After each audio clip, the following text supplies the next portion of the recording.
Dear students, good morning. आज हम start करने जा रहे हैं +2 क्लास की पॉलिटिकल साइंस के चैप्टर वाइज एमसीक्यू।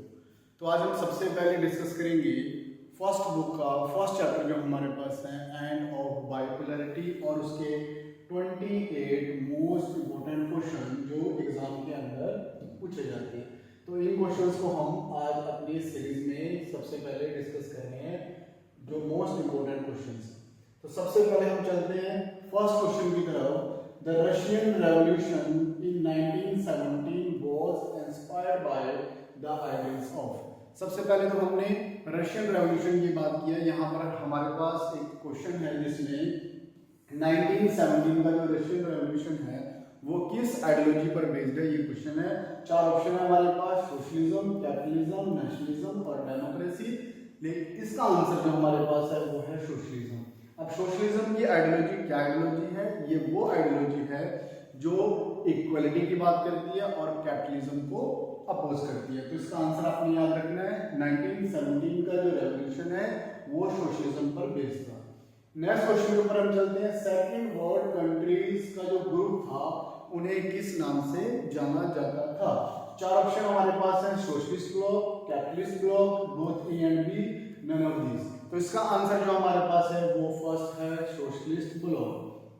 जो फर्स्ट ग्रुप थे उनका क्या था? फर्स्ट वन उनका कैपिटलिस्ट ब्लॉक, और जो सेकंड ग्रुप कंट्रीज थे उनका जो आंसर हमारे पास है वो क्या है? Socialist block. फिर उसके बाद हम क्वेश्चन नंबर 3 के ऊपर चलते हैं।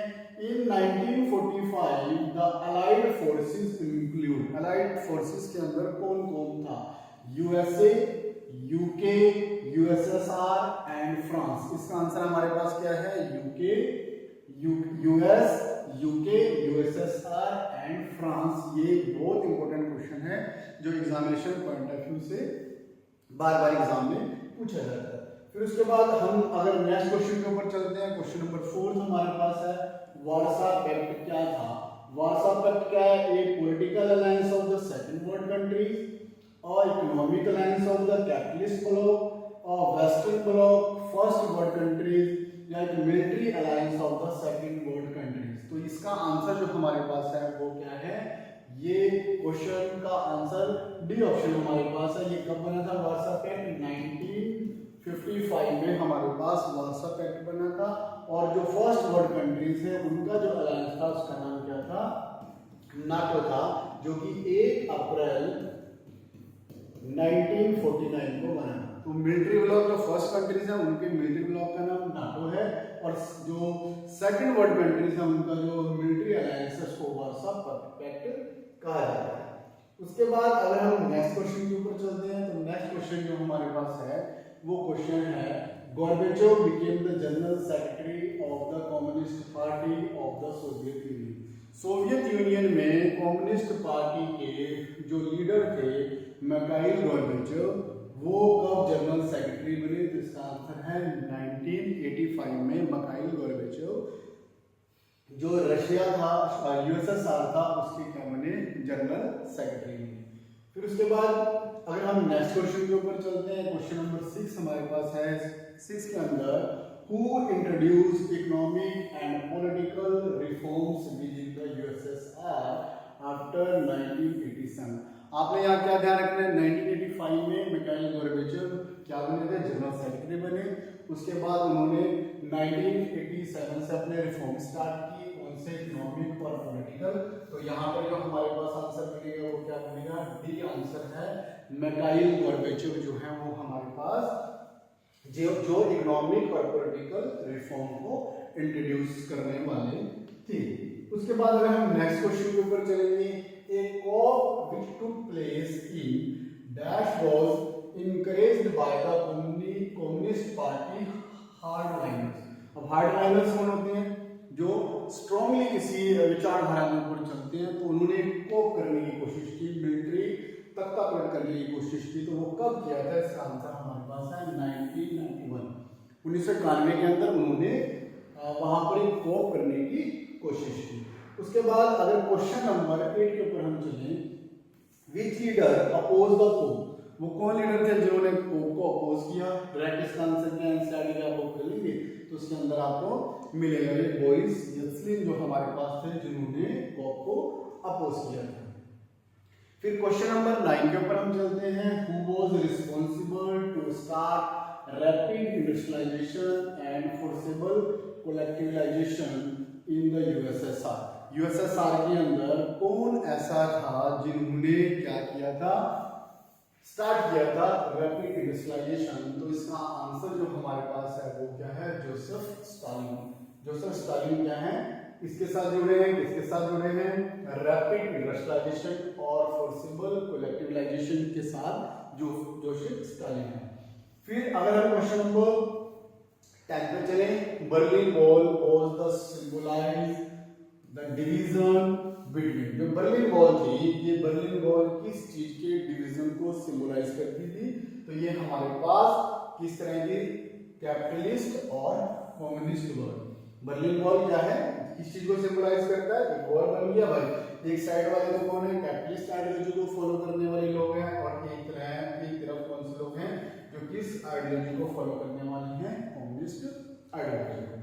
फिर उसके बाद हम नेक्स्ट क्वेश्चन के अंदर चलते हैं। क्वेश्चन नंबर 11 जो हमारे पास है, हम इसको समझते हैं। After the second world war the east European countries that were liberated from the fascist forces came under the control of. अब यहाँ पर हमारे पास एक क्वेश्चन भी बनता है, क्या बनता है, सेकंड वर्ल्ड कंट्रीज कौन है? तो उसकी डेफिनेशन हमारे पास यही है सेकंड वर्ल्ड कंट्रीज की, तो उसको आप डेफिनेशन के तौर पर भी यूज कर सकते हैं। तो यहाँ पर हमारे पास एक एमसीक्यू बेस्ड क्वेश्चन भी डेवलप हुआ है। क्या हुआ है कि सेकंड वर्ल्ड वॉर के बाद ईस्ट यूरोपियन कंट्रीज जो लिबरेट हुई फासिस्ट फोर्सेस से, तो वो किसके कंट्रोल में आ गई? तो वो आई किसके कंट्रोल में, USSR, union of Soviet socialist Republic. उसके बाद अगर क्वेश्चन नंबर 12 के ऊपर हम चलते हैं, तो 12 क्या है हमारे पास, which leader was in the rule in the Soviet Union at the time of invasion of Afghanistan in 1979। 1979 में जब उन्होंने अफगानिस्तान के ऊपर अटैक किया, तो उस समय वहाँ के लीडर कौन थे? हमने उनके नाम को यहाँ से आइडेंटिफाई करना है, कौन हो सकते हैं, है ना? तो इसका आंसर क्या है, लियोनिड ब्रेजनेव जो थे, लियोनिड ब्रेजनेव जो थे, वो क्या कौन थे? अफगानिस्तान में जब क्या किया था, यूएसएसआर ने इंटरवीन किया, तो उस समय जो क्या थे, वहां के लीडर थे लियोनिड ब्रेजनेव जो थे वहां के लीडर। अगर हम नेक्स्ट क्वेश्चन के ऊपर चलते हैं, क्वेश्चन नंबर 30, विच आइडियोलॉजी वोन at the end of the cold war. Cold war के एंड में कौन सी आइडियोलॉजी जीती? तो सबसे लास्ट में जो आइडियोलॉजी जीती वो कौन सी थी, कैपिटलिस्ट। यहीं से 6 मार्क्स का लॉन्ग क्वेश्चन भी हमारे पास बनता है। फिर उसके बाद हम क्वेश्चन नंबर 14 पे चलते हैं। Who did not ask for independence and wanted to remain with the Soviet federation. अब 1991 के अंदर सोवियत यूनियन का क्या हो गया, डिसॉल्व हो गया। तो उसके बाद कौन सी ऐसी कंट्रीज थी जो इंडिपेंडेंस नहीं चाहती थी, वो सोवियत यूनियन के अंदर ही रहना चाहती थी? तो वो सबके साथ ईस्ट यूरोपियन कंट्रीज थी, central Asian Republic. Central Asian republics वाली कंट्री जो है वो क्या थी, इसके अंदर थी। जितने भी सेंट्रल एशियन रिपब्लिक कंट्री हैं वो सारे के सारे सेंट्रल एशियन रिपब्लिक कंट्री नहीं चाहती थी कि हम इंडिपेंडेंट रहें, वो ये चाहते थे कि हम किसके साथ रहें, सोवियत यूनियन के साथ रहें, सोवियत फेडरेशन के साथ। उसके बाद अगर हम क्वेश्चन नंबर बात करें, किसके ऊपर बात करें, 15 के ऊपर, बैल्टिक स्टेट हमने बताने हैं join NATO after the disintegration of USSR. USSR के डिसइंटीग्रेशन के बाद कौन सा ऐसा स्टेट था जिसने क्या किया था, ज्वाइन किया था नाटो को? तो नाटो को ज्वाइन करने वाला वो कौन सा कंट्री था जिसने सोवियत यूनियन के डिसइंटीग्रेशन के बाद उसको ज्वाइन किया? एस्टोनिया एंड लैटविया जो है ये 2 कंट्रीज थी जिन कंट्रीज ने क्या किया, जब सोवियत यूनियन डिसइंटीग्रेट हुआ 1991 में, तो उन्होंने इसको क्या कर लिया, ज्वाइन कर लिया। फिर उसके बाद हम नेक्स्ट क्वेश्चन के ऊपर चलते हैं, जो क्वेश्चन नंबर हमारे पास 16 है। सिलेक्ट करना है हमने करेक्ट ऑप्शन को from the first of the 15 Soviet Republic countries declaring it's independence. हमने सोवियत यूनियन में जो 15 कंट्रीज थे जिनसे मिलके यूएसएसआर बना था, तो उनमें वो कौन सी कंट्री थी जिसने सबसे पहले डिक्लेयर किया था इंडिपेंडेंस का था, तो वो कौन है, लिथुआनिया जो कंट्री है, इस कंट्री ने सबसे पहले अपने आप को इंडिपेंडेंट डिक्लेयर किया कि वो अब यूएसएसआर का पार्ट नहीं है, एक इंडिपेंडेंट कंट्री। अगला क्वेश्चन हम चलते हैं, question number 17, name of the country which has been the largest part of the former Soviet Union। अब जो सोवियत यूनियन हमारे पास थी, सोवियत यूनियन के अंदर टोटल 15 जो कंट्रीज हैं, ये 15 कंट्रीज का एक ग्रुप था। तो इनमें से सबसे बड़ा कौन था, रशिया था। इन 15 कंट्रीज के अंदर भी सबसे ज्यादा जिसकी चलती थी वो कंट्री हमारे पास कौन सा था, रशिया था। उसके बाद क्वेश्चन नंबर 18 के ऊपर हम चलते हैं। इन अगस्त 1971 Indo Soviet treaty of friendship, बहुत इंपॉर्टेंट क्वेश्चन है ये, दूसरी बुक में भी हमसे पूछा जाता है। सोवियत इंडो सोवियत ट्रीटी कितने साल के लिए थी, ये 20 ईयर के लिए, 20 साल के लिए। इसकी डेट भी आप याद रख सकते हैं, 1971 में हुआ। किसके बीच में हुआ, ये हमारे पास इंडिया और सोवियत यूनियन के बीच में। तो कितने साल की ट्रीटी थी, ये 20 ईयर की ट्रीटी, बहुत इंपॉर्टेंट क्वेश्चन है। अब हमने क्या करना है, सिलेक्ट करना है correct option for the unification of Germany.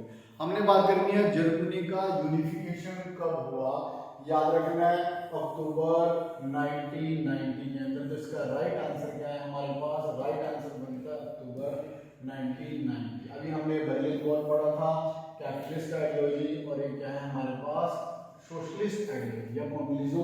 तो ये दो ग्रुप में क्या कर रही है, वॉल डिवाइड कर रही है।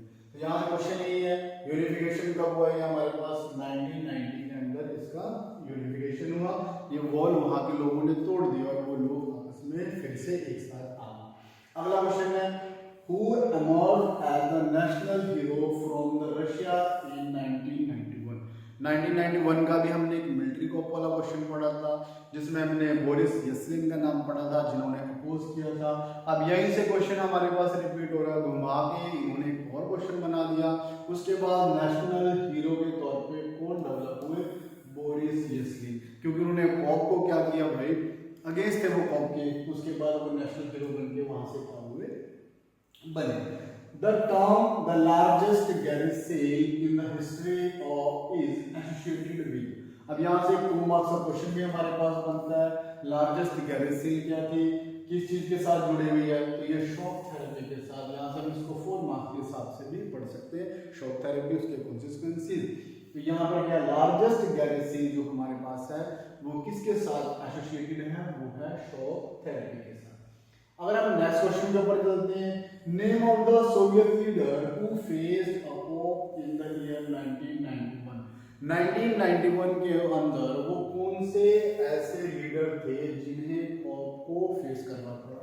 अभी हमने पढ़ा मिखाइल गोर्बाचोव, 1985 में वो क्या बने, सेक्रेटरी बने कम्युनिस्ट पार्टी की, तो उन्हें क्या फेस करना पड़ा, पॉप। तो यहाँ इसका आंसर हमारे पास क्या मिल गया, मिखाइल गोर्बाचोव जो थे वो लीडर।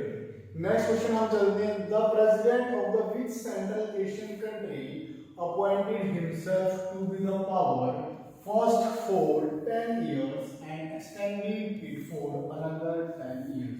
यहाँ पे देखिए क्वेश्चन एनसीईआरटी की जब हम बुक को रीड करते हैं तो ये एनसीईआरटी की बुक में क्वेश्चन हमारे पास डेवलप होता है, जिस क्वेश्चन के अंदर ये पूछा जाता है कि कहाँ के वो लीडर थे जिन्होंने पहले 10 ईयर तो अपने आप को इलेक्ट कर लिया कि भाई हम प्रेसिडेंट बन जाते हैं, लेकिन उसके बाद अपना जो टाइम पीरियड था उसको और एक्सटेंड कर लिया। तो कौन थे वो, हमारे पास याद रखना है, वो लीडर हमारे पास जो थे वो कहाँ के लीडर थे, तुर्कमेनिस्तान। यहाँ पे गलती से यूर्कमेनिस्तान हो गया, इसको टी कर लेना, तुर्कमेनिस्तान। और इसके साथ एनसीईआरटी बुक में एक कंट्री का और नाम है उज्बेकिस्तान। ये 2 ऐसे एरिया थे जिनके लीडर्स ने पहले अपने आप को 10 साल के लिए अपॉइंट किया, लेकिन बाद में उन्होंने अपना जो टाइम पीरियड था उसको एक्सटेंड कर लिया। तो बहुत इंपॉर्टेंट है, एनसीईआरटी के लास्ट में जब जाते हैं, सेकंड लास्ट पेज है, उसमें ये आंसर हमें मिलेगा, यहाँ तुर्कमेनिस्तान है जिसका आंसर आप एक बार ठीक कर लेना। फिर हम क्वेश्चन नंबर 24 के ऊपर चलते हैं, which 3 major republics of the USSR declared in 1991 that Soviet Union was disbanded। किसने ये घोषणा की कि सोवियत यूनियन अब सोवियत यूनियन नहीं रहा, मतलब वो डिसॉल्व हो गया, उसका डिसइंटीग्रेशन हो गया। तो आपने नाम याद रखना है, रशिया, यूक्रेन एंड बेलारूस। याद रखना है रशिया, यूक्रेन और बेलारूस। सबसे पहले ये 3 ऐसी कंट्रियां थी जिन्होंने डिक्लेयर किया कि अब सोवियत यूनियन एग्जिस्ट नहीं करता। Russia, Ukraine, Belarus.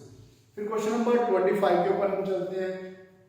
In which Central Asian Republic civil war went for 10 years?